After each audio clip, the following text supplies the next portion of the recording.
আসসালামু আলাইকুম। আপনারা এখন যে ভিডিওটা দেখতেছেন সেটা হচ্ছে গুলিস্তান চোর বাজার, চোরাই বাজার।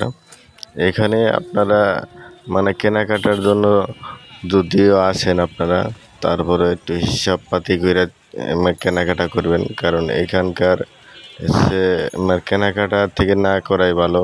কারণ বিশেষ করে আপনারা মোবাইল, ল্যাপটপ ইলেকট্রনিক কোনো জিনিসপত্র কিনবেন না, এটা সতর্ক করে দিচ্ছি। এমনি আপনার কাপড় চোপড় অন্য জিনিসপত্র কিনতে পারবেন, কোনো সমস্যা নেই, অল্প দামে সীমিত দামে কিনতে পারবেন।